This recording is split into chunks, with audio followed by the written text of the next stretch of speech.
We open this set with Malians versus the Delhi here on Lipany as we jump into game number 1. Mista versus Kiljardi.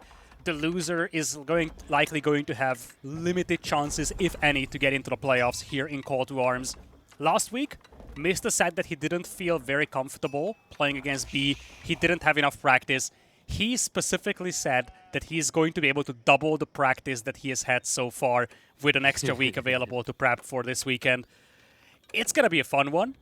And as we discussed, Kiljardi, a lot of upset potential over here. This could easily be his breakthrough tournament if he can take down Mista here. Yeah, and I'm curious to see like what kind of opening he wants to go for. Against the Malians, you feel like maybe there's not something clear that you can be the aggressor with initially, but as the game goes on, it can be quite an intriguing one. Sometimes it doesn't work out well for Delhi. I still recall the opening weekend, the Beastie performance, where he created little box fortresses as the Delhi and completely annihilated the Malians. I don't know if Kiljardi is going to look to get that aggressive that fast, though. But we've already seen today, Malians is a very frustrating civ, right? They have great openings. You can think about going to the cavalry comp. Javelins tends to play a role in some form or way. Not sure if you want to play into that, though, considering that Delhi typically do drop the stables fast and get into the Ghazi Raiders as an opening. One thing that's interesting to look at here is that we're not just looking at any Malians, we're looking at Mista with the Malians, and given that he's been kind of inactive for the last half a year, we haven't really seen him use this civilization much. There's definitely... Oh, don't remind me. in a way, a black box here. Kiljardi, getting a lot of sheep here. So interesting thing with Mista. Mista, I think he's rounded out a bit more now, but like there's still some civs that he won't play. I think China is still like his hated civ. He doesn't like playing China. So like the interesting thing actually about Mista is especially when you look back at Wololo, I remember him saying like he hadn't really played Malians. It was just a throwaway civ. He didn't take it. A lot of players didn't take it seriously going in, right? He didn't want to waste time. The interesting thing with Mista as a result of that is because he has civs he just usually won't play because he doesn't like playing them. He has to get creative with his strategies because he can't necessarily be as creative with his civ pool, right? Cool thing from here, we are in best of 5 territory. There shouldn't be a world in which he ends up with a civ he doesn't know how to play, doesn't want to play. But I'm still looking for what that Kiljardi Open is going to be. I'm disappointed. We are 2.5 minutes into the game. Kiljardi has not killed something. Unless he killed a wolf when I wasn't looking. Actually, it sounds like false advertising, doesn't it? You can't have kill in the name and then not do it in the game. And, well, with a tower victory like that, I think we are going to be in for a very aggressive feud election. This is a good start here for Kiljardi. You see, he's going to have most of the sheep. In fact, he's kind of picked them up from the Mista side of the map. His own side is yet to be explored, and Mista rushing up Feudal Age here very heavily. 8 villagers on that Mansa Quarry. This is what we call the Kiljardi effect. Right now, we could go for a listening with Mista's brain, and it would be, he's going to kill me, he's going to kill me, he's going to kill me, he's going to kill me. So what do? You got to get access to those javelins. You got to have some flexibility. A Tower Victory does suggest there's going to be an infantry comp. Whether it's spears or archers, I still like javelins against those. We've seen how effective it can be because you can so easily kite. But I'd love to see, as a follow-up, maybe just some playing into Warrior Scouts play from Malians. I don't think you want to go Sofas here because remember the Ghazi Raiders get extra damage against heavies, and they do tend to be a common occurrence in Delhi comps. I'll be a fan of Warrior Scouts here, especially once he sees that Tower of Victory come in. When you look at the TOV, the ultimate goal is to go Archers. Sure enough, you might open with a stable and go Ghazi Raiders, but you do want to leverage this buff that the Tower of Victory gives you.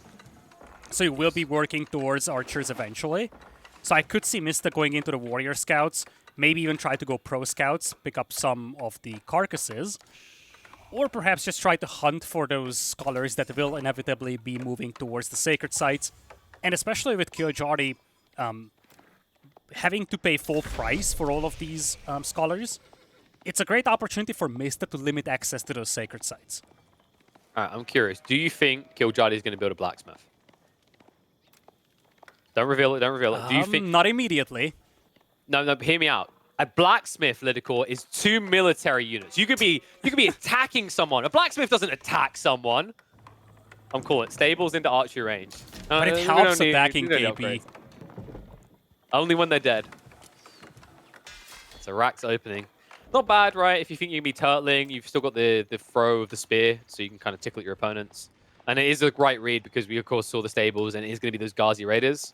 Like I said, I still would like to see like maybe racks plus stables from Mista, but if he starts touching sofas, I'm going to look away from the game because I love this guy too much to see what will happen next.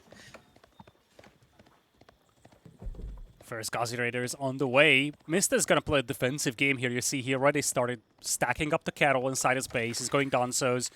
In fact, he already has 3 cattle garrisoned. Going very eco-heavy here. Makes me feel like he wants to undercut that Delhi timing of the sacred sites. With the sacred sites, Yeah. you need some time to get sanctity and just start grabbing those sacred sites with the monks. And until you do that, your eco is fairly feeble. And Mista is just trying to go full-on eco here and just try to possibly muscle out the Castle Age even before Kiljardi could start snatching up those sacred sites. See, now that's the thing, because usually against a Delhi player, you're worried about taking sacred sites, but you're against Kiljardi, so you know it's only ever going to be 2 scholars, right? So, like, you can't take him that quickly, right? Instead, Mista's like, you want to be greedy? I'm going to be more greedy. Okay, I'm sorry, that's my second pun of the day. That's my cutoff on cow puns. I'm not going to commit to more. But the worrying part for Mista is if he does want to be greedy, something we haven't talked about yet is how terrible the gold vein placements are for him.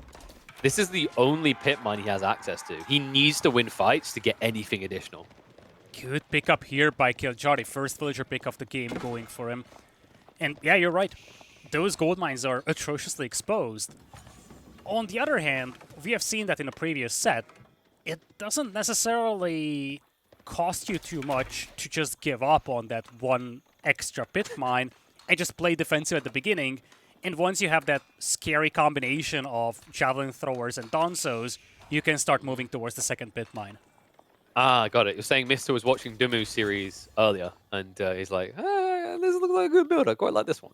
It's a little bit different this time, though, right? Because there might be a pressure to come out your base quicker, not just to secure your pit mines, but also to prevent the sacred sites. Sacred sites that can now easily be secured because he has a few archers. So he has the ability to wall them in after he sends a scholar out.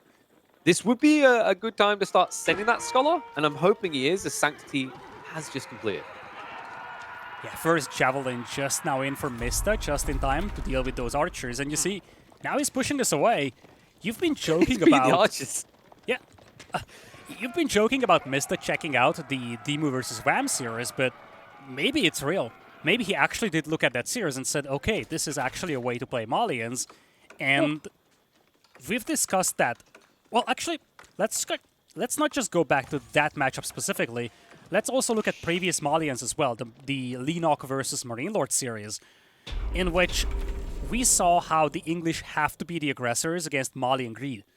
Combine the two things together and Mista might just say, look, I go into game number 1, if he isn't attacking me, I'll just be very greedy. If he does, I will do what Demu did to Wham and play into the Javelins and the Donsos. Yeah, well, the thing about Donsos and why I prefer it as an opening to Javelins is unless you're up against English, right, like you can just get good trades. Because these Donsos, they can just hold spears at you before you even fight. It's ridiculous, right? Even against archers, throw spears, walk away. Easy peasy. If you go Javelins first, you can defend, but you can't come out your base, right? Because if he has a few horsemen, you get pinched, you're done. You can't leverage that movement speed of horsemen to beat Donsos. It's do a direct counter, right? So as an opening, it just makes sense if you want to have options. Javelin is only really great against A, English, or B, a situation where you know you're never leaving your TC. You do have 2 sacred sites here for Kiljardi, though. He is capping the 3rd one very soon, so there's going to be that extra influx of gold, though, that really starts propelling that daily eco forward. And this is the window in which Mista needs to start thinking about moving out. That is a lot of passive gold that Kiljardi can leverage. And you see with the market coming up, he's going to start buying food, perhaps working his way towards Castle Age. That's a very big goal difference because Mista's yet to be able to secure a second pit mine. He's going to be forced to come out nonetheless. And this is the weird kind of juxtaposition of Malians versus Delhi, right? You kind of feel like you want to have this orderly fashion, but a lot of the time you're all over the place. You need to defend your pit mine. You need to decap his sacred site. You can't easily do both because you're kind of even on military numbers right now. And this looks like a throwaway. Javelins being chased by the Ghazis. He might just have to leave them. In which case, that is going to be 4 Javelins going down. That is a hefty 480 tax. Nothing gained in return. Yeah, I feel like he could have at least turned around. He's trying to aggro the board, but as the javelin got killed, looks like the board just did not care. I'm surprised he isn't turning around to get a couple of hits on those Ghazi Raiders with the Donsos at least. The Archers, the moment he does it, he's going to lose them. And remember, he's playing against Delhi, so they have Scholar Heal, right? Obviously, it's Kiljardi. We're not going to get more than 2 scholars in the game. But one of them's still out in the mid-map, so he could come over and heal. It's just such a frustrating situation. The one time Mista comes out, he instantly gets punished for it. And check the follow-up. Kiljardi, he went double blacksmiths. He's getting these free techs in, and he's now prepping siege engineering. I think he is going to commit to a ram in the next 2 minutes. I feel like the ratio is bad over here for Mista. He's heavy on the Donsos, not so heavy on the Javelins. And right now he would need a lot more Javelins and maybe slightly less Donsos, frankly.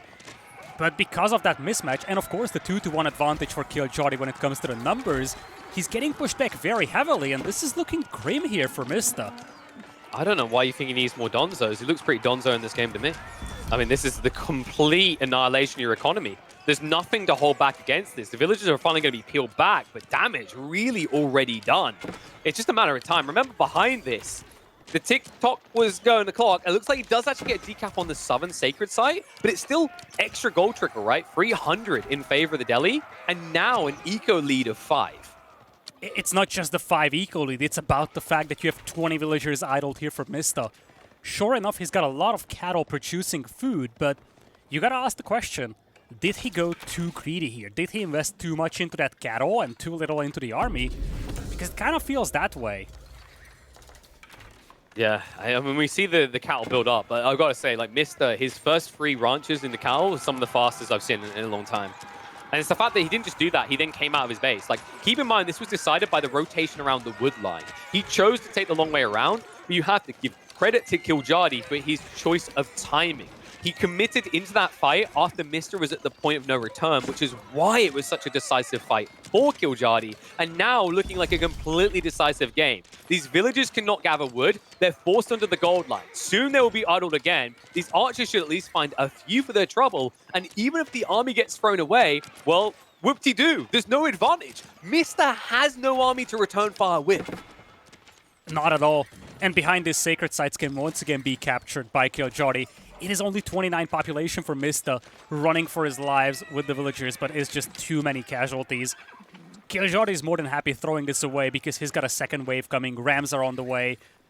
It feels over, and Kiljardi is very close to securing game number 1 here against Mista. It would be the first time that Kiljardi ever wins a game against Mista. Frankly, this is the first time these 2 players ever faced each other. He's looking on fire, but I don't know what's going to be more on fire in 5 minutes' time. Kiljardi or the Malian base. Mista, the amount of idle eco alone, you keep mentioning it because it's a very big deal. No wheelbarrow at all, despite having access to an opportunity. Why? I've talked to Mista about this before. He's a man of simple ways of putting things, but they're elegant. He says, if you villagers don't need to move, you don't need wheelbarrow. Well, Mista, your villagers needed to move a lot in this game, which tells us one thing clearly. He was not expecting this level of aggression, even from someone like Kiljardi. But he's going to remember it. Boy, oh boy, and this is a challenge to look at when you're Mista. You face a player that you've never played against before. In fact, given that Mista didn't have a lot of time to check tournaments in the last half a year, he's got very limited scouting intel on Kiljardi. It's tough to predict what your opponent is up to when you haven't really played against each other much. And as you said, maybe he got caught off guard by the aggressiveness of Kiljardi in this game. I mean, if you ask any high-level player for a little bit of feedback on what Kiljardi is going to do, they're going to say probably more production buildings than any other type of building in his base. Right, he's up to 6 military production buildings. By the end of this game, I wouldn't be surprised if he's up to 8. He's takes just relentless. He does. He takes every piece of economy and puts it into war, and it allows him to get up on the score. Game 1 will be in the pocket of Kiljardi firmly. What a game from him. We've seen Mista trying to play heavy into the eco, a lot of cattle, but as you said, he wasn't able to secure a second pit mine, and he just got overwhelmed by the Delhi here. Went heavy into the Donsos to respond to Ghazi Raiders, but he simply didn't have enough javelins to deal with all those archers. It really came down to that first movement out of the base. Like, you know, Mista, was he a bit greedy? Yes. But did he have a way of holding on? Yes. It's when he came out from his base to head to the northern sacred site The key detail there was the patience from Kiljardi. He didn't immediately pounce. He wasn't aligned without food for 2 weeks. He'd recently had a meal. He thought about it. He waited for the point of no return. And then he took a fight that ended up costing Mister about 1,000 resources in return for no kills. That was the critical point that put Kiljardi in the driving seat. And from there on out, even though he's a ridiculously aggressive player, even though we saw him diving the base like a ridiculous amount of times, he was still calculated in his approach. It was always a good trade. And that is why Kiljardi, put credence on the name, guys. Respect this man because he does not give up easily. And now Ooh, we head back to Frizzy and Marsh's HRE, a strong pick. Ottomans, not something I would have expected. me neither. Maybe even Mista didn't expect this, but one thing is sure. It plays into the style that Kiljardi loves to use. Ottoman's super aggressive, super feudal heavy, and a little out of the box as well. Makes it difficult for Mista to kind of prep for this game in a way, to kind of game plan for this game. He kind of knows what's coming, but it's such an unorthodox matchup on this map that Yeah. in the heat of the moment, it might be difficult to make those decisions on how to respond to certain moves that Kiljardi makes. This is one of those matchups where, especially on a map like this, if you play a matchup that you're familiar with, you've played it millions of times, your reactions will be quicker. When you have something so unique, it's a completely different story. There's a lot of opportunity for surprises. It seems like Kiljardi's throwing out all of his best civs, right? Because I think this is like one of his most played civs. I thought he might save it for Canal, right? Because Canal's a decent map for Ottomans, and then like maybe he would have had HRE himself here on Frisian. Maybe we could have seen something akin to like the English going Dry Arabia instead. But I'm starting to think like now that Ottomans coming up here, if it goes to Canal, we're probably looking at like English from Kiljardi there. I want to say, as it's a fairly aggressive civ. But my worry is like Kiljardi, how well versed is he in civs, right? We get a lot of these players that kind of come through, but they come through off the back of being really good at X or Y civ. They aren't fully rounded out compared to like your beasties, your Dimus, your marine laws, and whatnot. Um, I'm a bit worried, like, is he going a bit too fast here? Is he not leaving himself a path of retreat at all? I love the confidence, but I'm curious to see how he's going to make this work on Frisian. Apparently, it's very favored. I mean, I'll trust Beastie on that one. I haven't actually seen much Ottoman on Frisian recently because I think this is this. It's been a while since we've had Frisian Marshes in competitive, right? For Or it's been sure. a while without tournaments. Yeah. I feel like you look at this matchup, and I have to agree, I think Ottomans have the upper hand. You have that Dark Age aggression potential that limits expansion, and you have a lot of sheep, and then after that, a lot of food available from fish. In general, Yeah. a lot of resources that have high gather rates and a steady income in Feudal Age that can fuel a war machine. That's exactly what Kiljardi wants his maps and his civs to have. It's all in aggression, as you mentioned numerous times. And when you have a map that allows you to just do that non-stop because you have all that shorefish and the sheep, it is something that's difficult to stop. And when you look at the HRE, they're all about making sure that their eco is efficient, making sure that the prelates can buff villagers on the fish. Ottomans can do so much damage to those game or so much damage to that game plan. They can limit that expansion of the HRE. And on a map where you really have to move out of your starting base by mid-feudal age, that can be catastrophic for the HRE. Well, I'm wondering like how he wants to play this because typically what we see from HRE condensed into fast castle, right? But like you need to somehow prime map control, and it's kind of tough because if you're relying on just like spearmen or eventually into men at arms, like the Ottomans, well, if you're playing long feudal, they've got the access to the meta, right? The attack speed is going to just juice their archers up. You'll lose to that every day of the week.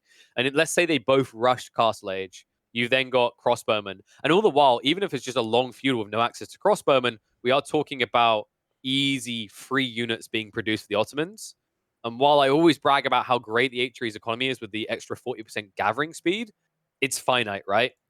Minus the farms. The farms will last forever, but everything else around that you buff your speed on is going to exhaust. So your point around the fishing, you might not need to move out for food, but you're eventually going to need to move out for gold, wood, or even those relics you go for the fast castles. So I feel like there's a fine line Mystic could try to skirt here.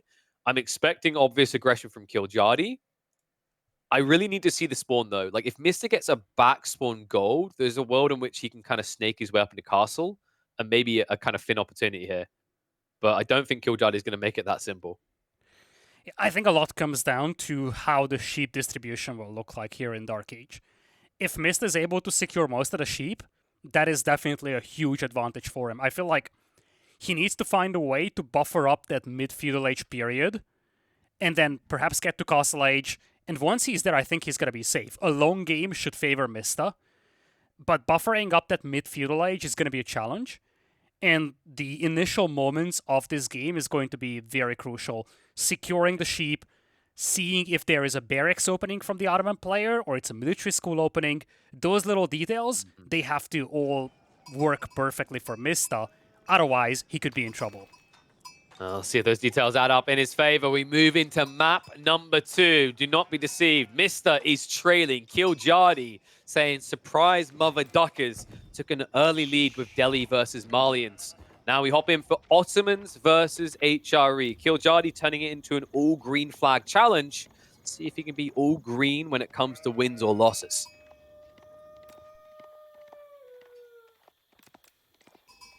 My first thought, by the way, is if Kiljardi is just going to try to snake across and steal away extra sheep. Because we know, right, for the HRE, it's critical to get a bulk load of sheep to open up those players in the mid-game. And it looks like Kiljardi is doing exactly that. Not just aggressive with his military force, aggressive with his scouting. Yeah, that's what you have to do, and this is exactly what I was referring to at the pre-game. A lot can come down to how many sheep are secured for both of these players. Kiljardi, he couldn't ask for a better start. A lot of sheep that can fuel his war machine, and Mista, he's gonna be deprived of safe food here for the first part of the game. It's going to feel like a cold winter, and sadly for him, he's not got enough wool to knit himself a jumper. He has at least got a jump start this game with the aggression, though. He opens with the Spearman. He has to pay for them, though. Of course, we talked about that buff gathering rate that eventually evens up, but on the other side, Kiljardi, of course, playing the Ottomans means he doesn't have to pay for it, okay? It's the 5-finger discount as they just steal from the resource bank with these slowly generated Spearmen. Yeah, here comes the first spear. Looking at the gold mine, it's kind of offset to the side. And there's some opportunity over here for Mista to do some damage, harass those gold miners. First Spearman will be out there for Kiljardi. I love this aggression from Mista. We talked about this. He needs to find a way to buffer up the Ottomans in Feudal. And one of the best ways to accomplish that would be to cause a lot of chaos at the beginning of the game. Yeah, and it's a good opening. He just wants to try to idle up time. I think the ultimate goal for Mr. should be like eventual tech up. But this is a heavy investment, man. Going up to 5 Spearmen. But he knows he can get away with it, right? Because Kiljardi's exhausted his initial wood into the military school. Means he can't rapid produce barracks units as well. He's always going to be behind the count. I don't think this is going to be quick enough, as we can see, to prevent Kiljardi's tech up. He gets the required gold and a little bit surplus. So we'll back off here. But now you've got 4 Spearmen. Right? And I don't want Mr. to necessarily transition this into a long feudal, because one of my big concerns is we mentioned the meta briefly and how that can impact long feudal fights. You have to keep in mind that HRE players are usually thinking with melee units. If you're thinking with melee units, that also eventually opens an Imam healing option for the Ottomans that becomes unstoppable. So hopefully Mr. is going to try to like deceitfully transition this into his own greed, but it's not a great start when I see that many sheep coming back for the Ottomans. It's definitely all that Kiljardi could have asked for. He's now going to have a lot of food to work with, and that is without the fish. He's obviously going to have the minaret as well for some extra source of food. And on the other hand, I think that's the more impactful thing, actually. Mista is going to have very limited amount of safe food inside his base. Yep. So if Kiljardi can contain Mista, Mista is going to run out of food very quickly. Yeah, and Mista doesn't have any great like flexi options with the Archon. If you check his base, he hasn't got like a close gold spawn like Kiljardi got here, so you can't go gold wood. He can't go wood stone because his stone is far off on the opposite side of his base. Like it's looking grim, man. Like this opening, it seems cool, but you didn't stop the gold. Your opponent got most of the sheep on the map, and you haven't got this jackpot Archon. So like, what are your choices at this stage in the game? It feels like you somehow have to bring the aggression.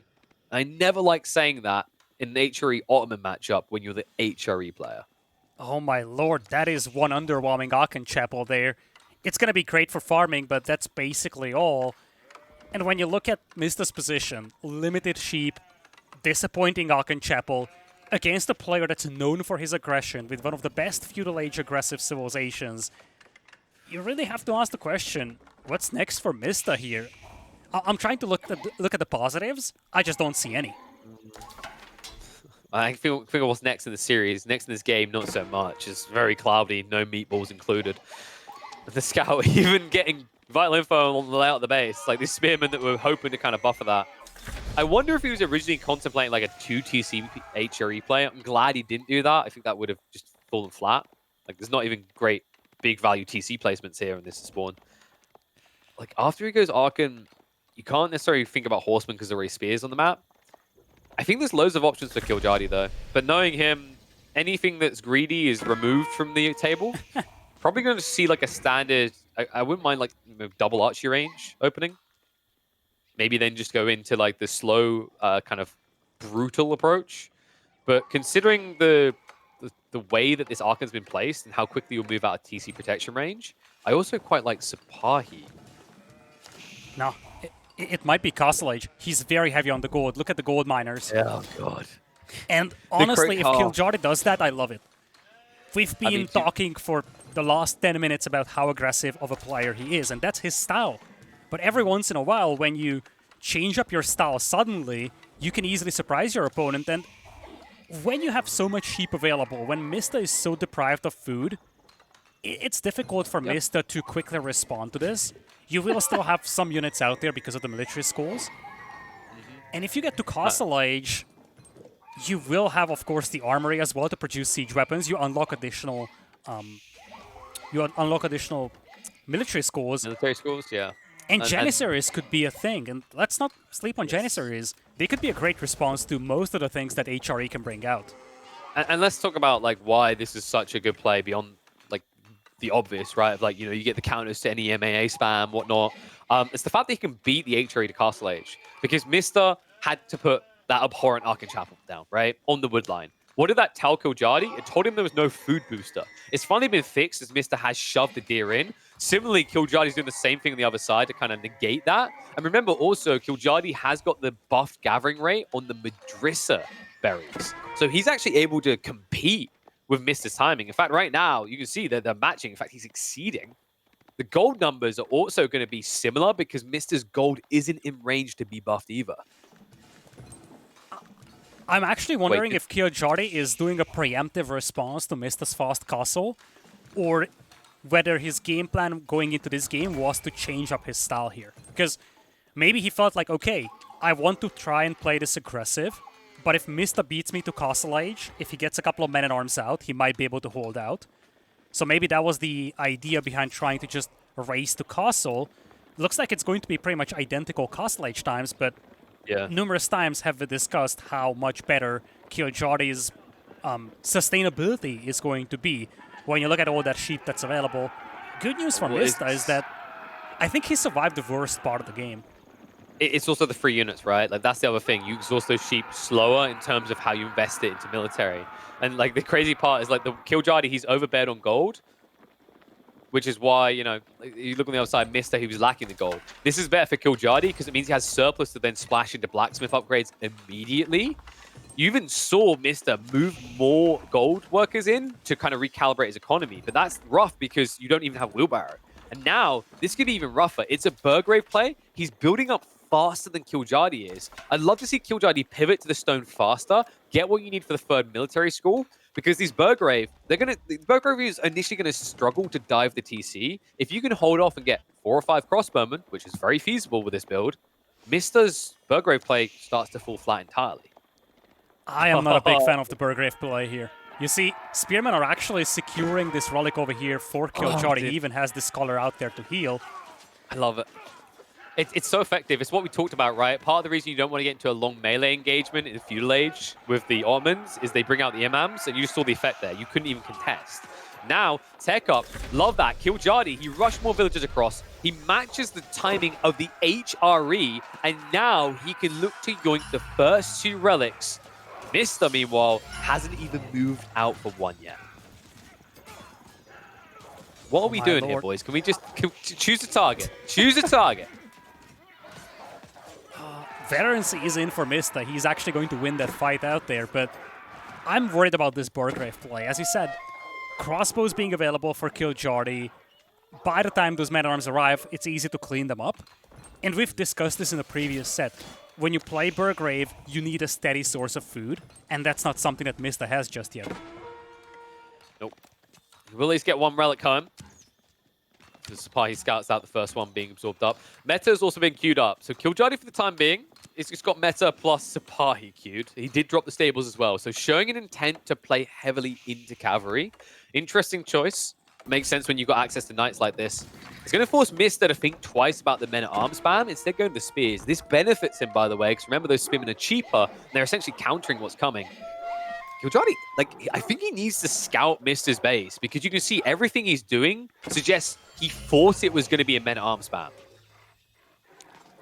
I'm somewhat puzzled by Kiljardi's approach over here, especially keeping in mind what you said before this game. Kiljardi kind of bringing out some of his best civilizations, some of the best feudal age aggressive civs that play into his playstyle. But he's playing a long game over here, something that's definitely going to favor Mista once we get deeper into this game. And I'm starting to feel like he is kind of throwing away an opportunity to use Ottomans as they are best usable for his game plan. I don't mind it though, because like remember, the longer this kind of drags out like this, it means he gets free siege from the Mehmed, right? And because Mr. went for Burgrave, his ceiling isn't that high anymore. He doesn't have Regnit's potential, and you're also in a situation where you're vacuuming up relics yourself, right? So like from my perspective, the issue I see for Mr. is because he knows the crossbows are going to be there due to the timing. He's just built a Burgrave to build spears. Let me ask you, LidaKor, would you ever willingly build a Burgrave to spam spears? Probably not, and I think we all agree on this.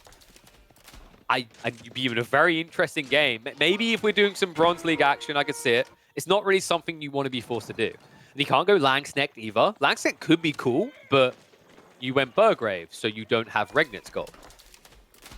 I'm starting to sound a bit like a negative Nelly, but it really does feel that grim. And because you know there's crossbows coming, like you don't have any like heavy cav options either. Meanwhile, Kiljardi can easily just do that. And if it's a comp of knights plus crossbowmen against just spears, I don't care that you counter knights. They'll live long enough to let the crossbows win. Yeah, crossbow number is increasing now. Meta on the field as well. Relic count will be pretty much even between these two players. But the numbers are starting to swing in the favor of Kiljardi. And he's got the military schools working tirelessly now. In fact, we'll soon get to the phase where we do get some Janissaries out there as well. And that's where Mista's position gets very concerning. Yeah, I mean, the Janis aren't entirely necessary here, but I don't mind it. Like, he can afford it, and it's also going to buffer against the Horseman transition Mista's attempting. I say a Horseman transition, he's building one. Another thing to talk about, guys. How many people build Burgrave to immediately have to go into cavalry? Not many, for good reason. Sounds like Burgrave needs a buff. Let's let it build any type of unit. Okay, I'm going to stop now. But this is getting worrying. Like, it's 24 military. One of them is a Mangonel. If he smashes you off this gold line, I mean, he hasn't even... He's got the Horseman upgrade coming through, but you can't get additional Blacksmith upgrades at this pace. It's worrisome. Mista needs a long game here to have a chance, but I don't think Kiljardi is going to give any of that to him. Next military school on the way, and look at the production buildings now. The armory now, of course, pumping out those siege weapons. He's going to have heavy cavalry come in. He's got 17 crossbows, and all that Mista has are spears. Bring with upgrades as well. So no fortification on these towers, which means they could die fairly fast. Crossbows are going to start to dive through. The Knights should target this down. Mangonel also getting in range. Just trying to bait that fight out of Mista. Mista who's in the middle of a farm transition. No signs of aggression coming out anytime soon. And also, it looks like Kiljardi, I think he's sneaking an outpost on this stone outcropping of Mista's to the north. Just trying to prevent any sort of keep drop that might give Mista a fighting chance. And look at that, he's creeping up with towers as well. Lovely move. He's not going overly bloodthirsty. He wants to set himself up to have kind of a retreat point. And you see, behind this, he understands that Mista is confined into his base, so he can start moving out towards the fish. Mista himself is not on fish, so his food eco is still somewhat fragile. Well, he's got the farming, that's fairly decent. It's 700 it's very minute. effective. Yeah. I don't think 700 minute here is enough. Yeah, but it's 0.75 buffed by 40%.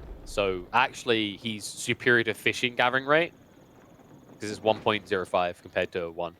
But yeah, it's like it's bigger for Kiljardi because then, you know, if we're talking benefits of a Civ, he's building units for free. Right, that kind of adds quite a bit into your effectivity at this stage of the game, which is why he's maintaining that military lead.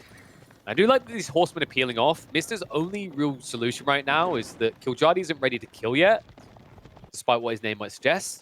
So you have a time window to go and attack his economy. Yeah, that's a great move from Mista, but Kiljardi counted on that, has a tower close to the mill. Not something that you see from many players, just goes to show how much he respects Mista and how much he knows that Mista is likely going to try to launch a counterattack. Horseman will be repelled, and I think Kiljardi is ready to go, KP. Yeah, this is a desperation play now from Mister or a misclick. He built a Langsnecht. I was looking at this and I was like, you either have to get a Mangonel or you need Langsk.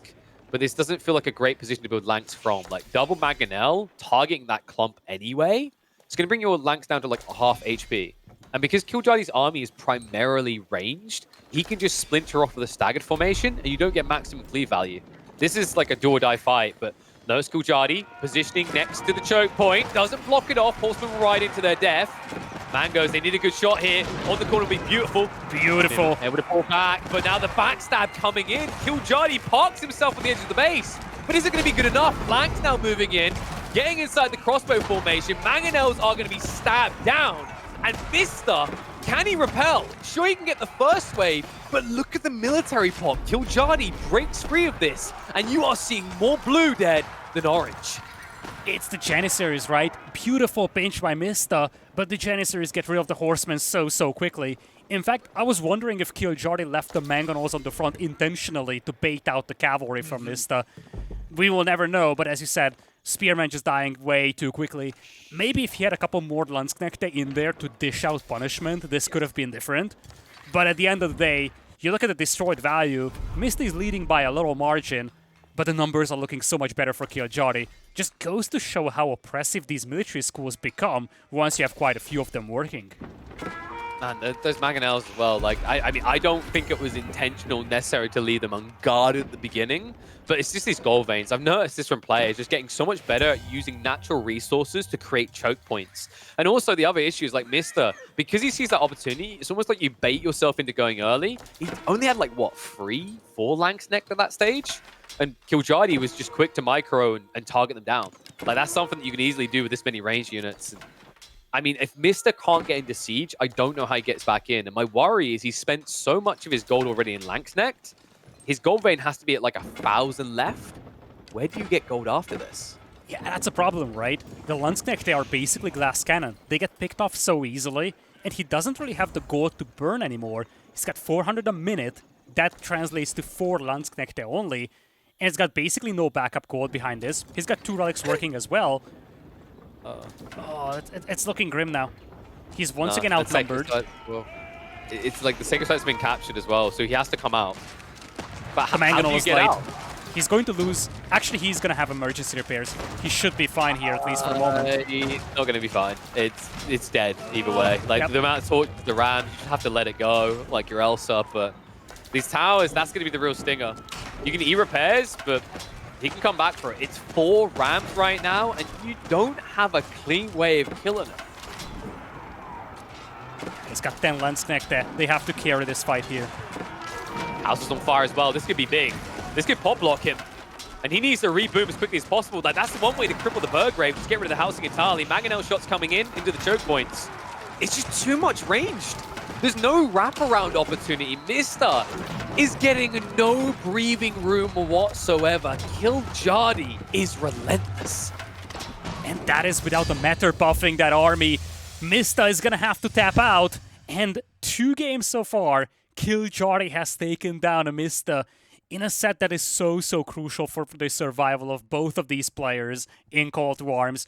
Kiljardi, we talked about this. He definitely had the upset potential going into this set, and boy, oh boy, is he coming in strong. Relentless aggression takes down Mista for the 2nd consecutive game. Yeah, and you know, I mean, Beastie called it, a few of the Pro Green Lord, I think a few people in the chat, they were calling it before that this is, you know, very Ottoman favored. And Quite rightly so. They prove exactly why in this game with Kiljardi. I think the interesting thing is, you look at this matchup and you kind of feel for Mister where, you've probably been that situation HRE player before where you're like, I kind of need to wait another minute, but I also feel like he's outmassing me if I wait another minute. It's this timing window that Kiljardi understands so well. Like if there's anyone who understands kill threat points, it has to be him because it's all he does in every game. As we've seen twice in a row now, no doubt we're likely to see 3, 4, 5 if we get that far into the series. But we can't discard the fact that Kiljardi has put his best foot forward in game 1 and 2, not just through execution, but arguably through Civ choice as well. So now we have to start talking about where do you go next? Well, when we talk about like Civs that he's played a lot, he historically has played a lot of Mongols, Abbasids, and English. And funnily enough, he won't be whipping out the English here, but Mr. will. His final stand potentially on Canal, and as anticipated, Kiljardi is going to be going with the response to the HRE. If you remember, LidaKor, we saw this matchup earlier today in Dumu's series, a game that was teeter-totter until it went fully in favor of the English. We saw this matchup, yes.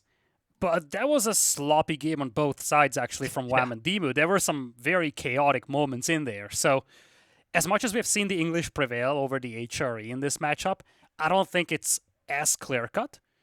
And I can see Kiljardi once again playing into this aggression. Not necessarily just, you know, when we talk about the Dark Age aggression part of this, but also Feudal Age. He's got the buff from the Aachen Chapel, maybe even a Fishing Eco. He can combine those two to just play heavy into the Horseman, heavy into the Spearman. And that might be challenging for Mista to deal with, perhaps. One thing is sure, Kiljardi is leading 2-0 over here, over Mista. And we have seen some very convincing games. I just wanted to go back for a brief moment on the previous game, how the first 1 minute was defining the entire game. Kiljardi yoinking most of the sheep caused so many issues for Mista in the long run. And I feel like this game is going to be very similar to that. First 2 or 3 minutes, the Dark Age combat, dog placements, potentially dog denials, that could define the outcome of game number 3. Yeah, I'm curious to see what kind of opening Kiljardi wants to go for. Like that's something I got a big eye on here, right? Are we going to see a renewal of the spears that we saw earlier from Wham up against Demu? I did quite like the way that one played out. Like you should anticipate English are always going to take fish, right? Because if it turns into a villager race, HRE can't win that. And I also think like actually going on delayed fishing, considering how far you have to walk out, in some ways plays to the HRE advantage of that quicker gathering rate at home. The flip side, however, is you have less ability to scout because if you are staying at home, your villager force, and you are prioritizing food there, it means you're going to burn through your initial 3 or 4 sheep faster, which means your scout can't commit to a deep dive to the enemy side of the map. He has to return home sooner. So that might allow Mister to hide some key details here, especially considering how tricky he's been historically on this English with things like the stable Abbey of Kings builds. In the meantime, while we're waiting for game number 3 to start, let's take a look at the brackets for this group here, because we've been talking a lot about Kiljardi. We've been talking about Mista here, but we haven't actually had the chance to discuss the player that is still leading this group. That is B, 3-0 undefeated, but he had 2 very close sets. He took out Kiljardi 3-2 and he took out Mista 3-2. He's going to be playing Divine BDFP today. It's a make or break for Divine if he wants to survive in the tournament. And then we already have Recon finishing his 4th set. In fact, right now he's leading the board because of that, but that may change if B actually ends up winning. Recon 3-0, or 3-1 actually, beg your pardon. He took out Anoten 3-0. It's an interesting setup for Recon. You look at his matches, he either wins 3-0 or he loses 0-3. Why you got to do him like that? I mean, it's interesting actually that he was able to take down Anatan in a 3-0 fashion. I thought that might be a little bit closer a series, but glad to see the Brits are turning up in multiple groups. And this is interesting because like B versus Divine DFB, that would be one of the biggest upsets of the day in my eyes. No offense to Divine DFB, I just think it's fair to say B tends to perform better, but also I think their playstyles is a good match for B. Divine DFP, as we've noted in the past, likes to play a little bit more greedy. He likes to try and eke out extra eco in a lot of situations, and B has this very relentless, off the cuff approach to a lot of his game strategies. So I've got a feeling B will park himself at the top of the group, but this is an interesting one. We said it should be a very close series. So far, it hasn't looked that way. But like I said, with Kiljardi burning his best 2 civs straight away, and now Mr. bringing out what is arguably his best civ in map number 3, could this be the beginning of a turnaround? Can we get past a 3rd game today? Please? Yeah, you highlighted this before. Kiljardi brought out the big guns for the first 2 games. Remains to be seen how much juice he has left for the remaining ones. I am not so concerned about that, to be honest, for him. I feel like so far it wasn't just the civilizations going for him. I think it was more like the playstyle. And I think there are still some other civilizations available that could help him succeed with that playstyle. But if Mista wants to turn this around, obviously it has to start on Canal. It is the second home map of Mista. If he wants a reverse sweep, he's going to have to take this game and then the 2 home maps of Kiljardi, as we will be heading to Canal to have the English face off against the HRE. 3-0, 3-0, 3-0? I'm not sure yet, but Kiljardi is looking to continue the pattern today. Is it going to be an absolute shellacking, or can Mr. start to turn it around with his signature civ? We will see Kiljardi immediately moving out. Looks like he's going to be setting up the dock. Now, this is a very big difference to the Wham Demu series we saw earlier today. In that game, it was a Rax opening in the base HRE to start pumping spears. You're not going to see a repeat of that here. Yeah, dock coming up here for Mista. Very passive one all the way at the back. And on this map, you have more fish as you get closer to the middle of the map. Oh my god. So, oh, look at that.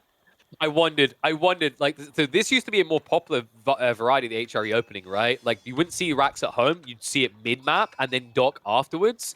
I was curious to see if he was going to try this. This is really cool. It means he can get those spearmen involved faster, right? Whereas if you open with a Rax in your own base, your eco's tugging a little to keep a constant push of spearmen coming out.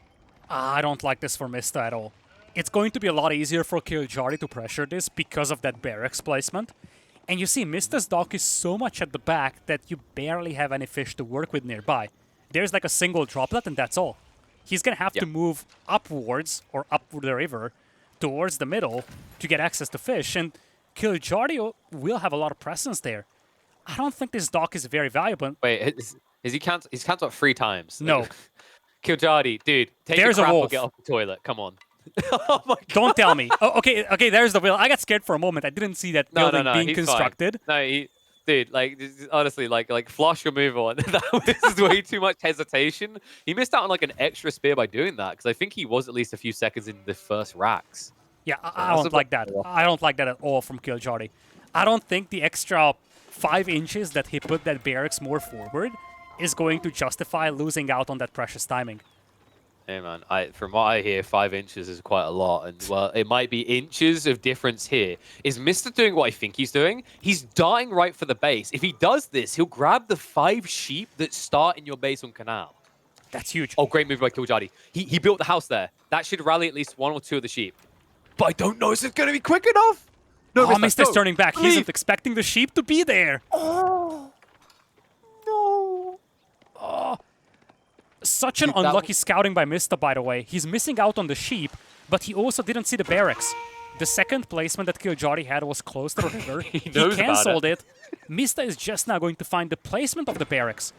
And he scouted the base, he didn't see the barracks. I don't think he even anticipated the spearmen to arrive, especially given how late this was from Kiljardi.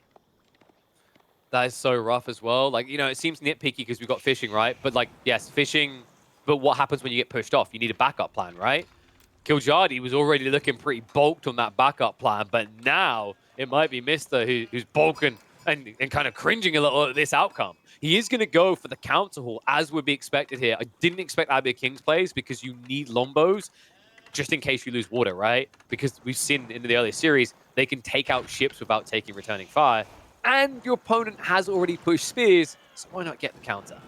Yeah, I was advocating for this, actually, in the Demu versus Wham matchup. In there, we had a very delayed feudal age for the English player. I like this a lot more for Mista, especially given how low value this dock is. giving up on this is perfectly fine. In fact, I'm starting to wonder if this is a big brain bait. It's all the way at the back. It's a almost insignificant dock at this point. Only a handful of fishing ships, very little food available next to it, but it does force Kiljardi, or at least does make Kiljardi, commit to some spearmen that can be hunted down early on by the longbows. And then this is also something that delays the feudal age from Kiljardi quite a bit. This might actually be a bait-style dog by Mista. See if it works out. I mean, he has kind of gone for that predictable English option now into longbows. Curious to see if Kiljardi is going to try something like horseman. He has enough sheep to make that work, and they are going to get that buff gathering rate. It's someone that could instantly shut down Mista, and let's say he tries to recommit onto the docks, it could shut down his second dock as well. Yeah, here come the longbows. Akenchapel on the way for Kiljardi. He's going to start mixing in men-at-arms once he gets up. There is a window in which Mista can do some damage, though. And I think this is where Mista is going to move up and place a much more aggressively positioned dock. I think he rushes across the map, right? Like, after he gets rid of these spearmen, because keep in mind, you know, the gold is on the front side, as it always is on a map like Canal. Like, the reason we don't usually talk about how longbows can shut down your base is because usually the game is decided by this river, right? But if you forfeit full ground, HRE, it doesn't matter, you got a 40% increased gathering rate. Do you want to know what 40% increase on 0 is, LidaKor? 0? Oh, thanks. I wasn't sure. I'm good at math, you know. It's absolutely nothing. I mean, dude, if he gets blocked in like that, the only thing he'll be good on is meth, because you want to be numb to it all. It's not going to be a fun experience. Yeah, and he's got Scout on it. This Archon is, like, far forward, but it's not greedy, right? It covers all his resources. He's still got 2 retractor resources. It is going to be the Horseman. But here's a cool, like, idea. If Mista runs across the map and Paling's next to the gold, you can't move him. He just sits there. He's too late, though. He sees Feudal Age, and he's like, okay, I need to be cautious with this. Interestingly, Kiljardi opted to go for the Spearman upgrade. Curious choice against longbows, to be honest. He had 4 Spearmen left, sure, but I'm not sure if he needed that. Anyway, Mista saw the Feudal Age from his opponent, and he's like, okay, I don't want to throw away my longbows. I just need to take this one step at a time. He does have the dock going, and I guess he got some reasonable value out of this. He delayed the Feudal Age of Kiljardi. And of course, he does have the fishing eco as well. I really like the idea of just getting like a galley, maybe even springald, and just running upriver and running your longbowman towards the enemy base. Because then you always have a safe point, right? And even if he builds horsemen, you know, if he tries to dive in, you know, sure, they have good ranged armor, but they're still going to get whittled down by this saturation fire. So curious to see if he wants to play into that maybe in the next minute or two. Might be that he just tries to go for something more greedy. Maybe tries to, like, you know, bump up that castle age. I don't want to see that, though, in this game, because I think Kiljardi's default option now, he either tries to address the mid-map action or goes for some sort of all-in Burgrave play himself with a fast castle. Yeah, he now has a visual confirmation on the Horseman. He's yet to add Spearman himself. He's going to need something, and look at that. Kiljardi is now going Archers. Mista needs to be super cautious. No, he's fine. Like, if he can just Palings, and then he just moves up river with the galley. The fact that Kiljardi's going into Archers is really good for Mista, because he has map control around water. Like, you can try to go wide, you could try to go into Mista's base, but if you ever take a fight in this river, you're just going to lose. I think Kiljardi doesn't want to take a fight in the river, though. I think we are once again going to see this very aggressive Feudal Age from Kiljardi. He's going to have the buff from the Akenchapel. He's got a lot of sheep to work with as well. We could see him just buffing up Horsemen, buffing up the Archers, and then just flank around, try to hit Mista. Might be an all-in style approach, but we're talking about Kiljardi after all. Yeah, this is the I'll take one of everything on the menu build from Kiljardi. I don't blame him, right? Like, you know, it's just longbows, but the thing that gets muddied about it is the naval. In fact, I wouldn't be surprised if Mista's now moving upriver. He's actually playing very restrained here. It means he's kind of limited on the info he's getting. I think his last recon was, I want to say, like 2 minutes ago, because he lost the scout, right? It's been kind of blind for a bit here. So Kiljardi does get a one good ambush moment. But, man, if Mista goes up to, like, double galley here, just even one galley, look at this damage. This is what I was talking about. It's so frustrating. Even if he just only picks a few archers across his lifetime, it pays for itself. Dude, can we... Goddamn stormtroopers! Kiljardi grabbing siege engineering. Holy smokes. I don't know what to think about that, KP. Feels a little ambitious with the limited army he has. Especially because I'm not even sure what the clear target would be. I don't think... Maybe he can take down the It's dock. the dock. He needs to take down the dock. Sure, Because, but the like I demo said, can the just do so galley. much damage to the ram. I feel like... But he can't because he's a full ranged army, right? It's galley and longbows, right? So it seems weird, but it's Kiljardi's literal only option right now. Any other attempt to play into this water side will get him killed. I agree. I honestly think that he needs to flank and hit the starting base. That's the only avenue I see him. 7 horsemen, 9 archers, that's going to beat what Mista has on land. Just go wide, But hit the starting base. here's the problem, LidaKor. Just go wide, 5-head. Your opponent is English and has double arrow TC fire. That's true. I'm not saying this would it's win so the game hard. for Kiljardi. I'm just saying that this is a way better I mean, option. it would end the game really quickly. I'll give you that much. It's tough though. Like it's why people play for the river so much. Like I'm always big on this. Just one galley to rule them all, right? And you have archers that can't outrange those galleys. So there is no trade opportunity here. You're right that he has to try and play wide, but while you're playing wide, Mister's just ecoing up, feeling good, and building a land army that by the time you arrive can easily defend with the network of castles plus the TC arrow fire.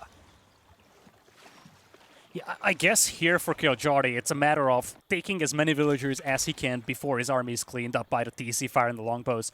It's tricky. He's missing out on a lot of eco now because of the fish, but I just don't see any other way for him to go. This is a lovely play by Mista, by the way. Just taking this slow. As you said, that galley being there makes it very difficult for Kiljardi to contest the river, and Mista is leveraging that. He's got a lot of fishing eco there, and back at home, he's going to be shielded by the longbows. He's going to be shielded by the TC fire. Let's see what Kiljardi can do against this. Let's wrap him around. Cutting off any potential reinforcements. Mista has been a bit greedy with his food. Really needs to get a bit more wood invested into production buildings. Or maybe even another galley. I actually would love to see him spawn a second galley. Make sure you keep the enemy army away, right? Because then you can just run the men-at-arms in to deal with the ram. These men-at-arms will last a long time. In fact, he hasn't got the undermesh yet because Kiljardi hasn't shown just how many archers he's playing with. Might be forced to reveal it in a second, though. Second wave building up for Kiljardi on the north side. Mista, he's going to hug that river to guarantee no opportunity for a wraparound on the longbows. Army a little too far behind over here. A lot of unnecessary damage taken on that ram. That is a bit of a sloppy move by Kiljardi. It's the outpost, LidaKor. Look at how far forward the outpost is, yet he's still in range for the aura buff. Ram's going to be pushed away. He says, let it live. Let it tell a tale of what happened this day. Great hold by Mista. And those men-at-arms numbers are now getting scary. He's about to be up to 13 in the next 20 seconds. Before you have an additional ram, I think Mista's going to be at 15 or 16 men-at-arms, and you don't have an answer to that. You don't. Well, you do have your own men-at-arms, but that's not something that Kiljardi is producing. Mista sees the second ram over here, might actually get a couple of picks as well. Horsemen will have to engage the men-at-arms, but that's an uncomfortable fight here for the horsemen. Ring, ding, ding goes the bell, and ding, ding goes for a knockout quickly at this rate. Kiljardi gets forced to commit into the longbows, but it is absolutely messy. Horsemen completely annihilated by the men-at-arms. That attack speed aura is a game changer. A counter rate, Kiljardi trying to do some eco damage on land, the only way that he can play this right now. But there's no doubting that Mista comes out of this all with a bigger smile on his face than Kiljardi could ever have. Yeah, Kiljardi was gambling on his flanking move a lot, and truth be told, he did a lot of eco damage on Mista. It's just the fact that the fishing eco is still intact, and Kiljardi has lost most of his army. He's trying to mix in some men-at-arms, but he's just got one of them only. He's getting repelled, at least to the south. And Mista is stabilizing more and more here, banking up resources for a possible castle age. Kiljardi, it looks more and more unlikely that he will just sweep Mista here. No, it's hard to see a way now. It feels like Mista has to be completely out of position. These men-at-arms, the numbers are just getting insurmountable. He has fishing. HRE does not. Kiljardi can't max out. He can't match this max on any day of the week. His only hope is maybe you try and sneak a castle age, maybe rush one or two relics, but we can see Mista's constricting the map. He's buffering this assault on the north side. Meanwhile, he's shifting towards Kiljardi's base. The secondary wave, the one with longbows, is moving to the gold, and this rush of an outpost might not be quick enough. Galley does reveal it all. It looks like some hesitation. Mista doesn't want to rush in under this, is going to take his time. And because those outposts were built on the north side, he can pick with the longbows and not even be at risk here.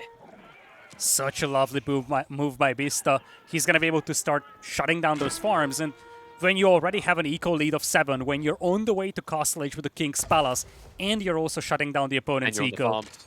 you know your This is position is over. good. This is like Maginot line the other way historically, like the Germans done it. Like, these outposts protect the front line. What about the back entrance to your base? Kiljardi's about to lose all of his food gathering except the berries. His gold is completely idled out. He's desperately running across the map for what looks like a ball play here. But as you said, Castle Age is going on behind this. A Mister. Is this BM delays? Like, get up there. Let him know what's happened here. Let him know that map number 3 is yours.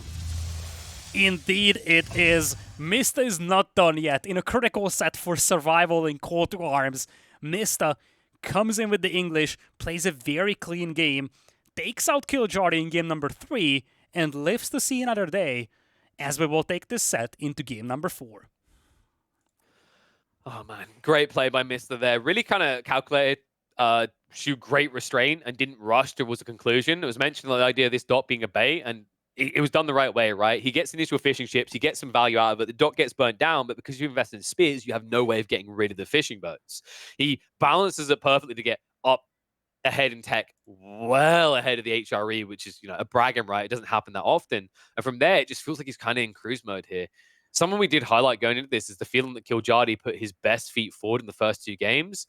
And after what I just saw in game 3, it could just be the signature Civ of Mista coming out, or it could just be the beginnings of the cracks in the armor from Kiljardi's Civ rotations. But either way, I'm excited by the fact we are going to be seeing more of these two. They've definitely been fun to watch so far. You've kind of touched on this too. First 2 games, we've seen some of the strongest civilizations of Kiljardi's arsenal being brought in here. How much is he going to run out of juice when it comes to the favorite civilizations or powerful civilizations for his playstyle is still a question. And now that we go into game number 4, it's an opposite mirror. I'm not gonna lie, I feel like Mista couldn't ask for a better Civ matchup. Yeah, especially considering this is this to me was the guy that innovated the idea of military wing builds, right? I still remember on Four Lakes, for example, the shock and awe of 50 spearmen flooding to the enemy base. This is the type of crafty bugger you're dealing with. I think we might have a military wing on military wing play on our hands.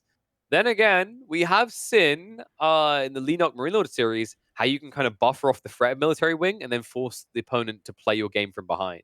So there's always a world in which Mista goes for an eco wing. I'm almost certain that Kiljardi is going to be opening with those military units, though. Yeah, he has to. I feel like he actually has to. Just given the fact that if this game goes very long, that is Mista territory. We've talked about this one. A lot of pro players on the chat watching also touched on this. Mista is so good when it comes to these timings, these transitions, this mind game element, and that's something that is more and more relevant as the game goes deeper and deeper. Yeah. In an opposite mirror, if Kiljardi isn't able to force anything in the first couple of minutes, this is just going to turn into a late game scenario, and that's something that Mista is going to be more than happy with. So yeah, he needs to make something happen, and the easiest way to do that would be to go for military wing. Having said that, we had this set up in one of the previous sets that we've cast today, military wing versus eco wing, and we have seen the eco wing dominate as long as you can hold off the aggression of those first 2 spears and archers. So to me, it plays out like a triangle, right? Because we're not going to talk about culture wing, because who gets culture wing in feudal age? It's rare these days. So to me, it's kind of like trade wing counters eco wing counters military wing, and military wing counters trade wing. Because if they go trade wing, right, your military units can do something, they fight, they shut down trade, great. But if your opponent goes eco wing, the incredible part, and we saw it from Marine Lord, it was fantastically executed by him, is you don't have to get a high value TC. Because by going eco wing, you're paying less for your TCs, but then on top of that, you get fresh foodstuffs. Why is that important? Because you're expending less food on villager production, there's not as much pressure on you to grab a deer stack or an extra berry bush to afford the additional TC worth of production. That's why I really like it up against the military wing. So unless your opponent gets some really scuff spawn where a good TC feels impossible, there's no food, and they don't get any sheep on rotation, it feels like military wing just puts you on the clock in a really uncomfortable way. But that being said, It's Kiljardi. And if you offer that man some units to attack you with at 5 minutes into the game, he's going to bite your hand off and run with it. The day is not over after this set, by the way. We do have another banger of a series from group number 2, Group B. 2 undefeated players, 2 players that did not drop a single game so far. Beastie facing off against Vortex to decide who is going to be on top of Group B. That is coming up after this set live here at EGCTV. I'm excited for that one. It's a very interesting matchup considering the way those two players play, right? So Beastie, he can play the early game in a very aggressive fashion. Admittedly, I think he has to admit at this point, it's fair to say he's incredibly comfortable in the late phase of the game. Vortex, on the other hand, he strikes me much more as a kind of all-in type player. He does have some variants, but more often than not, we see that all-in type play. Where that gets a bit worrying compared to Beastie's approach is it maybe makes you a bit more predictable and your opponent can anticipate and react to that. It's similar to the logic of Kiljardi here. Obviously, it hasn't played out that way. He's predictable, shut him down. But we can argue that was Civ matchups and just great execution from him. But when you do keep doing the same thing over and over again, like you don't have the idea of implied odds, right? I love the idea of implied odds where we've seen in the past, you're meant to play a Civ a certain way, you do it another way. Like Mr. done when he innovated with the English back in the day with the stable opening at Feudal. You need to try and find the expected avenue and then smuggle something different. Something that Mr. still does to this day. I don't think we're going to see anything too out of the ordinary for him on this one, though. Looks like we're about ready to hop into Dry Arabia. What do you think, LidaKor? We're going to get Game 5? Tough to say, but I'm going towards saying yes. Mista, he looked very sharp in this last game, and we've seen Mista make some comebacks before. Frankly, one of the most memorable comebacks was when he was down, I think, 3-0 in a best of 7, and ended up reverse sweeping the series. I don't remember who it was, but it was one of the big profile names. And in the interview after, he said, well, I just kind of gave up on the set. I just didn't care. I just wanted to go to bed and sleep. So I just played YOLO, and well, he ended up reverse sweeping the series. So maybe, the fact that he's down 2-0 is actually a buff to Mista. We'll have to see as we head into this Abbasid Mirror. And in the Abbasid Mirror, I'm looking for that scout rotation, the difference maker there, because we have got a mill drop for Kiljardi. Meanwhile, Mista in the blues also can go for that mill drop, and that's what I wanted to see, but not the way it played out. Mista, he dives across map. He's gone the worst way possible. He's following behind Kiljardi. His scout rotation is not going to grab many sheep at all. This can be especially a big deal because of what we highlight, that he's more likely to go eco wing here. If he has to play condensed TCs, he might not have many sheep to fall back on. Kiljardi, decent haul of sheep, but nothing spectacular so far. On the other side, let's take a look at what Mista has. He has like 2. Maybe 1 still, actually. Like, he's following in the footsteps of Kiljardi. This is the worst case situation. He has 1 sheep, and he's checking the west corner. He missed the scout because of the tree line. This is huge for Kiljardi. Yeah, it's a big thing. Not just the fact that you are now scouting that corner, the fact that you missed the enemy scout. If you see the enemy scout being trailed by 10 sheep coming from that corner, you know that that corner is clean of sheep by now, so you switch directions. Mista didn't see that. He had to scout the corner to realize that there is not a single sheep available there. Love the little details of efficiency here as well. With the Ford Gold spawn, it means he has a mining camp he can rally the sheep to, gets him out a bit quicker. This is a huge deal. Mista likely to get maybe 6 sheep at this pace. That's horrendous if you're going for a multi-eco wing play. On the flip side, if you want to think positives for Mista, though, check the back deer spawns and the wood lines here. If he drops a TC in that area, don't care if you got melee wing. It's going to be a very hard area for you to breach. That's a lovely position. We got double melee. So Mista's not even going to play the greed. We're just going to get outright brawling here. I actually love that from Mista. Think about it this way. You highlighted this in the pregame. You give Kiljardi some units to fight with. He's going to fight with it. What's the best way to deal with that for Mista? What's the best way to drag out the game? Just do the same. Go for a military wing yourself. That kind of cancels out the aggression from Kiljardi. And that's going to take the game to a later stage. Exactly what Mista wants to accomplish. It's a dangerous game, though, right? You're playing into Kiljardi's preferred style of the Abbasids. This means you're not necessarily having yourself set the pace, right? That's not to discount Mister. In fairness, his micro is incredible, right? We saw it in the last few weeks. Like, despite the fact that he spends like half the year farming, he somehow keeps up with some of the best. But this is definitely comfortable territory for Kiljardi, and what could potentially make it uncomfortable, you know, is Mister. It's a match point situation. If Kiljardi gets to play his game, you are allowed to put that best foot forward. We already talked about the idea of stretching the series out because Mister should have a more robust retinue of civs he can play incredibly well compared to Kiljardi that tends to kind of play the same 2 to 4 civs max. Stone being mined by Kiljardi is something that's scouted by Mista, so he knows that there will be multiple TCs, as he's kind of expecting, but he does have visual confirmation as well.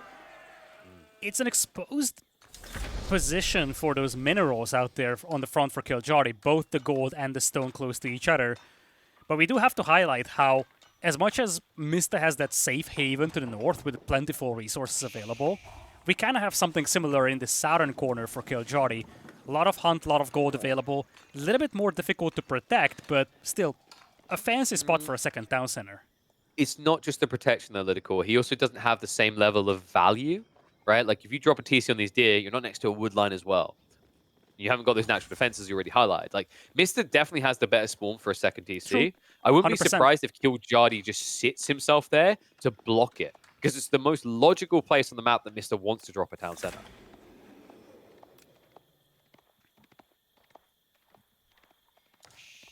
Overall, did he ever drop these sheep off? I think this is the first time he's coming home. In which case, that's, what, 5 sheep? 5 sheep gamer. Not the best, let's just say that. No, it's a tough one, right? Like, that's the gamble you sometimes make. You have to try and get a sniff in on where the enemy scout is. And unfortunately for him, because it's an Ambassador Mirror, Kiljardi identified that, and he didn't play the short rotation. I love Mister's move against civs that need the additional sheep quickly, because most of the time those players will make a square format, right? They'll take a quarter of the map, which means you'll often see their scout in rotation. But in an Ambassador Mirror, if your opponent plays wide while you dive deep, you're doing a 50-50 roll the dice on whether you actually cut off the sheep. Second TC on the way for Kiljardi, opts to go for the gold and the stone. Oh, he's going free TC. Yeah, has to be. That's very interesting here, especially with a 4 TC like this. He's going to need to daisy chain it in. I'm not sure if it's actually in range of the House of Wisdom. So, like, you know, if Mister decided to, like, blunt mass units, he could just torch you down, right? I don't think he needs to chain that in. Mista isn't likely to actually aggress this, so he's going to be more than fine with this. And we're going to get that juicy TC drop behind Mister's base. And the cool thing about this is it's like an easily wallable area. Because Kiljardi's played forward into the center of the map, he doesn't have this wall it in and forget about it logic, right? He has to always be conscious of the opportunity to raid as this game goes on that favors Mister. Second DC on the way. You see, archers and the spearmen are mispositioned over here for Kiljardi.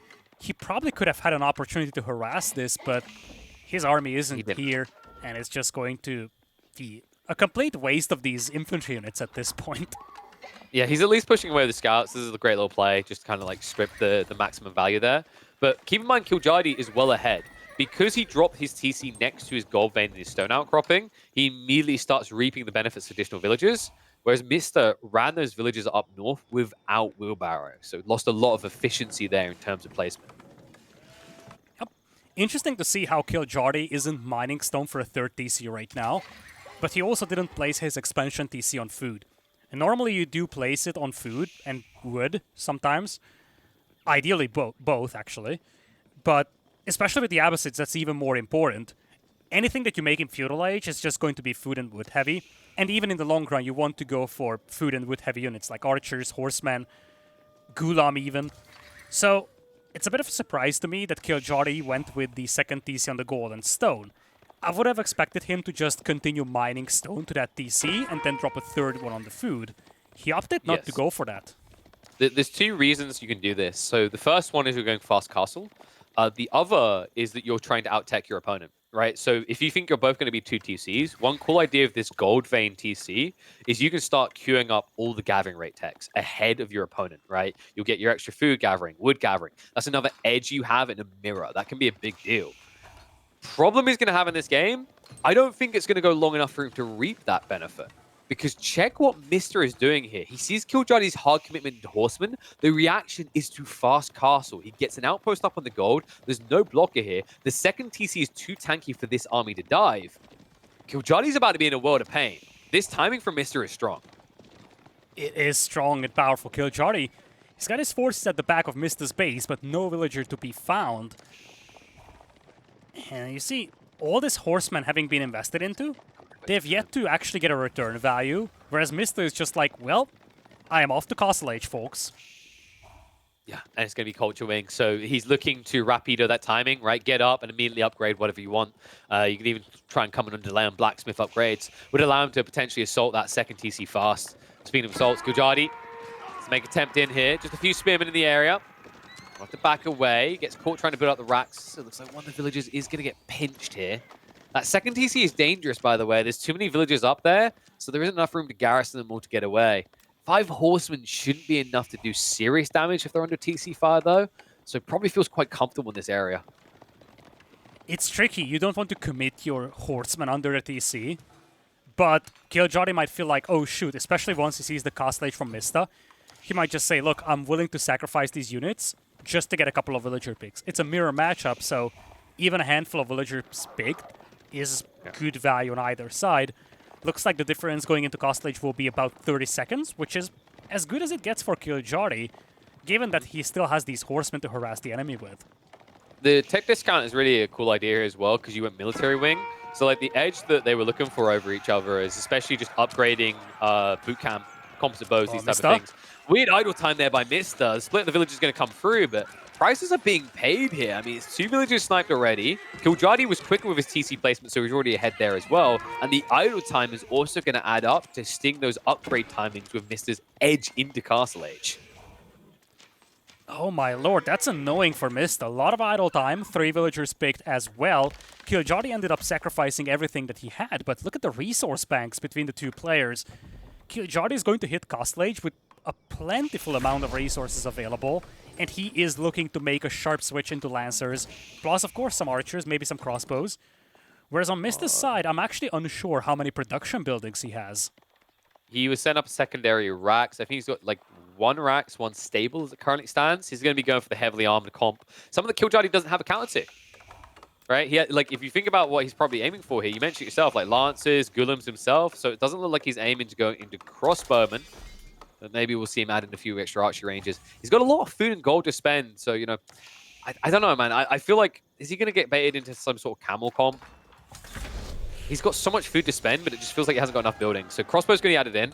And there's the food surplus being added up. Now kind of lacking on the gold, but if he can get the production balanced out here, I think he's in a better position to kind of zerg compared to Mista. I agree, and he kind of goes for a mix of everything. Crossbows, Gulam, and some knights as well. I don't know. I have mixed feelings about this, KP. I feel like it can work when you go for everything and you just have a response to everything that Mista brings out and just zerg him. But it could also backfire that you're trying to diversify into so many units. Especially when Lancers take a lot of time to build. So you see, he just now had the first 2 Lancers pop out. On the other side, Mista could start pumping out some Spearmen, which would be a decent response here. Could see some crossbows. But for the time being, it looks like Mista is just going for Gulam and Lancers. I'd actually just love to see Mista sneak a temple into this format. Like, he has map control right now. Even though Kiljardi's going for Lancers, they're reactionary Lancers now because Mista beat him to the punchline, right? So if you're dancing around in your own base for like the next minute, that's just yoink central for 4 relics on this map. Nice scout on the backside, so he sees the play onto the deer. This is a safe area, you'd think, but like check this. He's going to pull the Lancers away with the first one, and the second one's now coming in to raid on that deer line. Luckily for Kiljardi, he does at least have wheelbarrow. This would sting different the other way, because Mista, classic man who likes to skip his wheelbarrow, doesn't have that layer of protection, so instead is forced to wall himself in. This one Lancer is doing so much damage here. So many villagers picked, and yeah, Kiljardi didn't really respond to this up until now. Dispatches 2 Lancers to deal with this. The rush to build the blacksmiths is going to come at a cost. Gotta be careful, right? In this mirror, just losing 1 Lancer can lose you the aggressive momentum because your opponent all of a sudden has a swing in their favor. At the same time, losing 5 vills can accomplish the same thing, and that's exactly what Mista did. He killed 5 vills ever since the start of Castle Age. Will end up losing this Lancer rather quickly though, but at least he does get a confirmation of Kiljardi's army being back at home. Yeah, and he's trying to force a static fight now, so likely you're not going to see Mr. invest in more Lancers. He's just going to try to mass melee and ranged. And the reason he can do this is because those very budgeted Palisade walls, where he's essentially taken, I want to say, an 1/8 of the map, right? Like he got a bum deal in the negotiations, but it means that he doesn't have to spread himself wide, so he can get away with foot infantry instead of needing cav.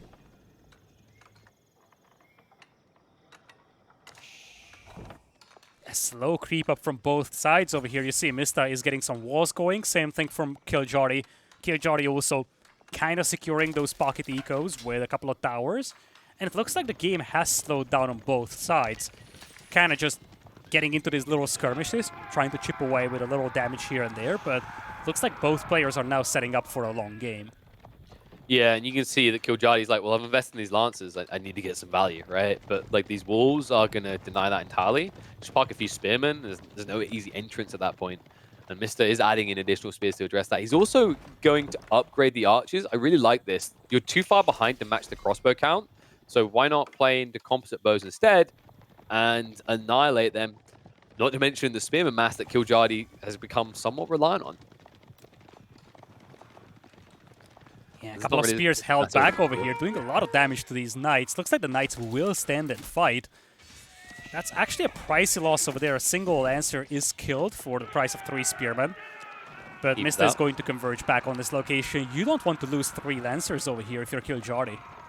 Nah, if Mista was paying attention there, he could have actually grabbed a second Lancer because one of them was very low. But brings the villagers back too soon. I don't think it's going to be more than 2 going down. So shrinks the lead that Mista had built up. Now both sides having lost 5 villages total, but looks like we've got some misproduction there considering Kiljardi had the second TC sooner, but is behind. A lot of idle time though for Mista. Plenty of villagers having to flee for their lives. A lot of them also getting caught over here. This is as good as it gets for Kiljardi. Villager count is now dead even, but so much inefficiency on the side of Mista because of this raid. Man, that was a stinger as well. His spin from the right side, they attack click. They didn't brace, so he didn't stun up the Lancers. If he'd done that, I don't think he loses those additional villagers. And while that's been happening because he was distracted, the push comes in on the front side. Mango Warfare on the way on both sides. The question is, who's going to hand in Springle first? Kiljardi now looking to pick up the relics. Makes a lot of sense considering he's pushed Mr. entirely back. Yeah, love how Kiljardi is securing ground over here. Surprisingly, he's not capitalizing on it by taking relics so far. As I'm saying that, he now has a Moss Scout, so the first Imam is now on the way. But he has been confining Mista inside his base quite well. And that's showing on the food eco. You see, Mista is down to 600 food per minute, as compared to 1300 from Kiljardi. That's the deprivation from the berries and the hunt. Yep. And, like, what do? You have to go farms? That's not going to feel good here. Mirror matchup, small differences make the mark. That's a humongous matchup. You're in a situation where Kiljardi's not only getting the value of the relics in the coming minutes, he's still able to play pocket ecos in the mid-map if he chooses. Breach on the way. Awkward positioning. I love this from Kiljardi. Because of the way Mista's walled, this is the longest route round to defend. Yeah, it's an awkward wall from Mista, and you see, he's also going to hit where it hurts the most for Mista. It's the food eco. Those villagers on food, now they're idle, and we're going to see that food income plummet even more. Love how Kiljardi isn't committing a lot to this, just kind of bashing his way through the wall, dancing around, and this is almost just a diversion to facilitate the relic collection for Kiljardi. He's got the second relic already on the way back at home, and as long as he's doing this, Mista might not really be seeking out those imams, as he's going to be busy defending back at home. Yeah, this is full wood strain on Mista's economy. He kind of needs wood for everything at this stage of the game. He needs springles, he needs mangonels, he needs archers, he needs spearmen, and he needs farms as well. That's too many needs. This isn't Christmas, and I and Relic are not Santa. So you have to question what's going to give, right? What does he have to sacrifice there? Well, farms has to be #1 priority. Do you sacrifice in the spearman count? He's went into phalanx, and he can't build golems because he's up against mass crossbows. At some point, you're going to like forfeit a critical element, probably your front line composition. And considering the amount of golems that Kiljardi has built, a weak front line will lead to an immediate loss in this game. And it kind of feels like he's also sacrificing the farms in a way. You see his food eco is still kind of where it was 2 minutes ago. Kiljardi now dropping a keep. Kiljardi has kind of played the way that probably very few of us anticipated going into this game and going into this set. This is the direct opposite of his playstyle.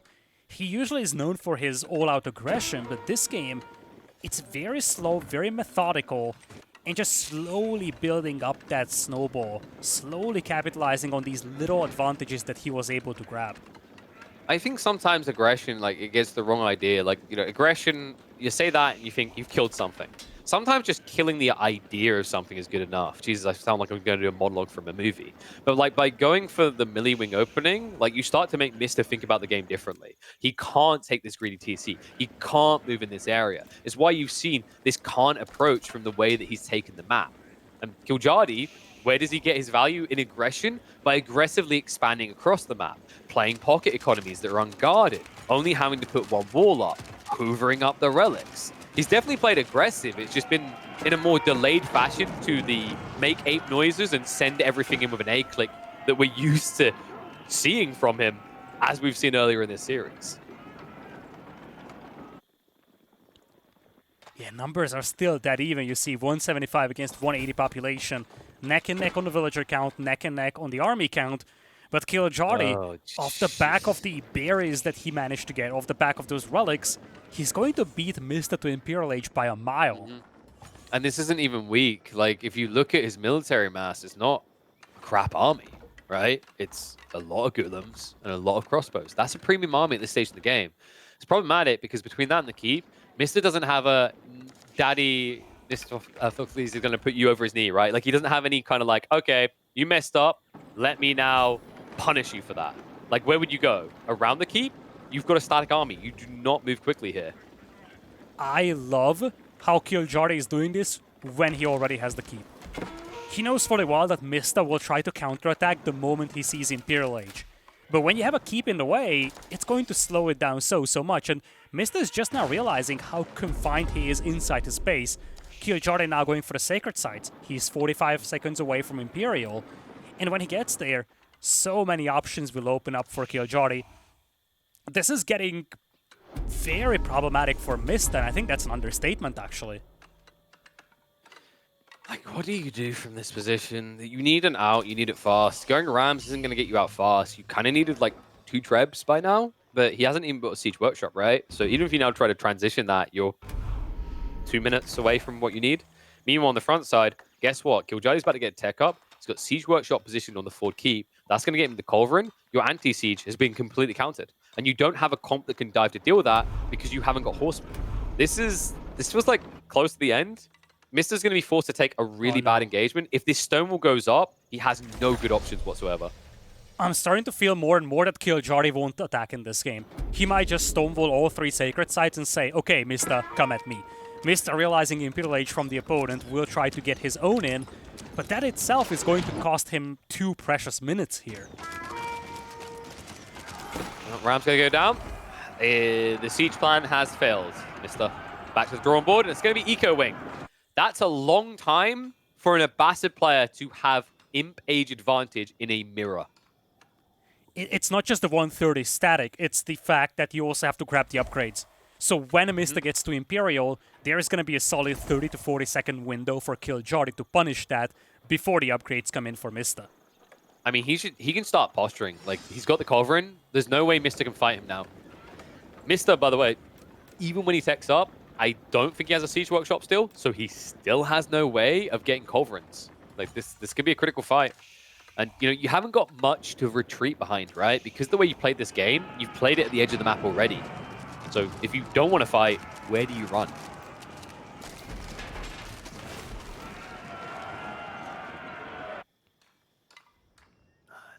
So forfeiture given over at the center, which isn't too bad for Mista. Yeah, his landmarks are here, but they're incredibly tanky, and his eco has split to the west and the north side.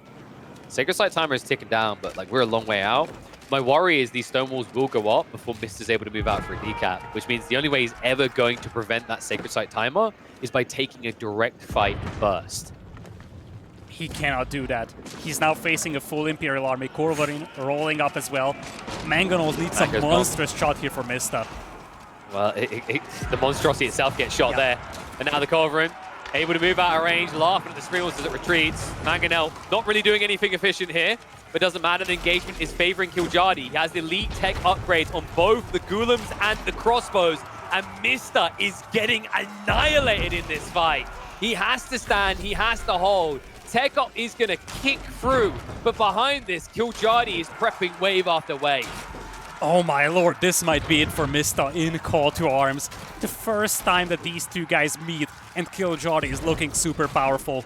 We talked about the upset potential here for him. As Mista taps out, Kiljardi coming in with the upset and delivering the best tournament performance of his career.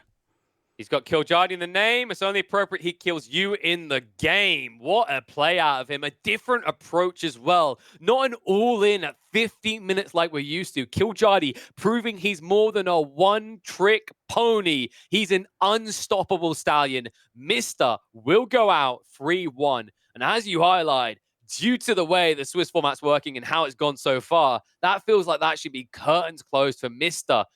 Kiljardi, well, he keeps the dream alive of making it to the playoffs of Call to Arms.